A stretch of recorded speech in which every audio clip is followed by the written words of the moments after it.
스콜라 철학의 등장은 9세기부터 12세기 사이에 유럽 전역에서 이루어진 문화적, 지적 부흥과 밀접한 관련이 있습니다. 이 시기는 카롤루스 대제가 800년에 신성 로마 제국의 황제로 즉위하면서 시작된 카롤링거 르네상스라고 불리는 시기로 교육과 학문의 부흥이 이루어진 시기였습니다. 카롤루스 대제는 교육과 학문을 장려하기 위해 수도원과 성당의 학교를 설립하고 고대 그리스와 로마의 고전 문헌을 보존하고 연구하게 했습니다. 이러한 교육적 노력은 중세 유럽의 지적 환경을 변화시키는 데 큰 역할을 했으며 이는 스콜라 철학의 탄생에 중요한 토대를 제공했습니다. 특히 아리스토텔레스와 같은 고대 철학자들의 저작이 아랍 세계를 통해 유럽에 재도입되면서 중세 학자들은 이들 고전 철학을 기독교 신앙과 조화시키려는 노력을 기울였습니다. 이 과정에서 아리스토텔레스 철학은 특히 중요한 역할을 했는데 그의 논리학과 형이상학은 스콜라 철학자들에게 논리적 사고와 체계적 학문 연구의 기초를 제공했습니다. 동시에 중세 유럽의 대학들이 설립되면서 학문 연구의 중심이 점점 더 체계화되고 전문화되었습니다. 파리, 볼로냐, 옥스퍼드 등지에 설립된 대학들은 신학, 법학, 의학 등의 학문 분야에서 깊이 있는 연구를 촉진시켰고 이는 스콜라 철학이 발전하는 데 중요한 배경이 되었습니다. 대학의 커리큘럼은 주로 신학과 철학에 기반을 뒀고 이는 자연스럽게 스콜라 철학의 중심 주제가 되었습니다. 스콜라 철학의 대표적인 인물인 토마스 아퀴나스는 아리스토텔레스 철학을 기독교 신학과 결합하는 데 큰 기여를 했습니다. 그는 신앙과 이성이 서로 보완적이며 진리를 추구하는 두 가지 길이라고 보았습니다.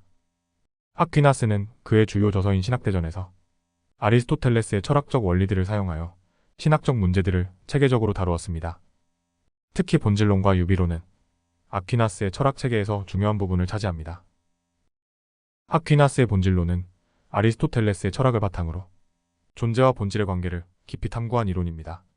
그는 모든 유한한 존재가 본질과 실존이라는 두 가지 원리로 구성되어 있다고 보았습니다.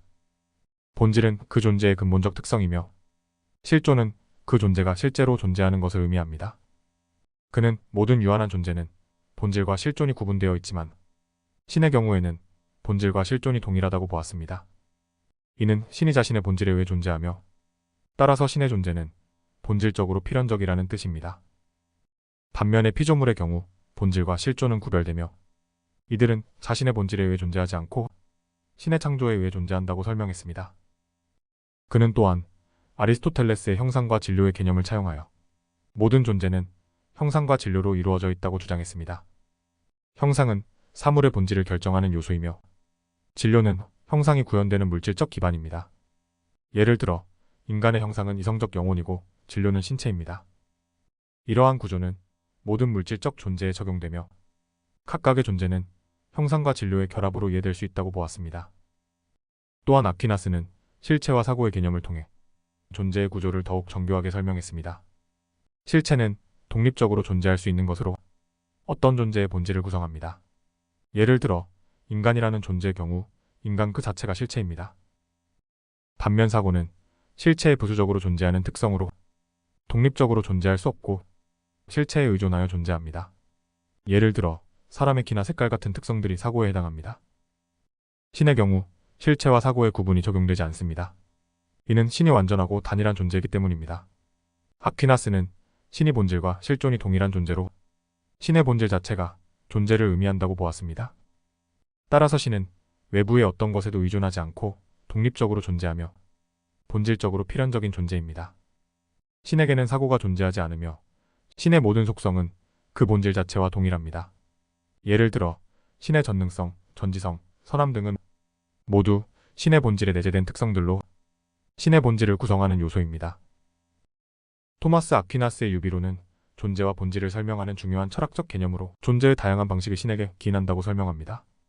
유비란 두 개의 사물이 여러 면에서 비슷하다는 것을 근거로 다른 속성도 유사할 것이라고 추론하는 것으로 유비론은 유기적 비례 개념을 통해 존재의 다면성과 통일성을 동시에 설명하는 것을 목표로 합니다. 아퀴나스는 아리스토텔레스의 철학, 특히 그의 형이상학에서 많은 영향을 받았습니다. 아리스토텔레스는 그의 저서 형이상학에서 존재라는 용어가 다양한 의미로 사용되지만 이는 모두 하나의 본질이나 원리에 기인한다고 설명했습니다. 예를 들어 건강이라는 개념은 건강을 유지하는 것, 건강을 생성하는 것, 건강의 징후를 나타내는 것 등 다양한 맥락에서 사용되지만 이 모든 것이 건강이라는 단일 개념에 관련되어 있다고 보았습니다. 아퀴나스는 아리스토텔레스의 이러한 개념을 확장하여 존재의 유비적 이해를 발전시켰습니다. 그는 존재가 다양한 방식으로 존재자들에게 적용되지만 이는 모두 궁극적으로 신에게 기인한다고 보았습니다. 즉, 모든 존재는 신의 존재에 의해 유비적으로 이해될 수 있으며 이는 존재의 다면성과 통일성을 동시에 설명하는 데 사용됩니다. 아퀴나스는 유비론을 통해 신과 피조물 간의 존재론적 관계를 설명했습니다. 신은 본질적으로 무한하고 완전한 존재이며 피조물은 유한하고 불완전한 존재입니다. 그러나 피조물의 존재는 신의 존재를 반영하고 유비적으로 신의 속성을 나타냅니다. 아퀴나스는 신과 피조물의 관계를 설명하기 위해 유비론을 사용했습니다.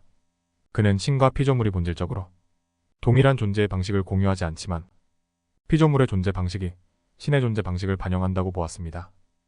예를 들어 신의 지혜는 무한하고 완전한 반면 인간의 지혜는 유한하고 불완전하지만 인간의 지혜는 신의 지혜를 유비적으로 반영합니다. 이러한 유비론적 접근을 통해 아퀴나스는 신과 피조물 간의 존재론적 차이를 설명하면서도 피조물이 신의 속성을 반영한다는 점을 강조했습니다. 결론적으로 아퀴나스의 유비론은 아리스토텔레스의 철학적 개념을 바탕으로 발전되었으며 신과 피조물 간의 존재론적 관계를 설명하는 중요한 도구로 사용되었습니다. 아퀴나스는 유비론을 통해 존재의 다면성과 통일성을 동시에 설명하고 피조물이 신의 속성을 유비적으로 반영한다고 주장했습니다. 이는 아퀴나스의 신학과 철학에서 중요한 위치를 차지하며 후대 철학자들에게도 큰 영향을 미쳤습니다. 이상 스콜라 철학에 대해 알아보았습니다.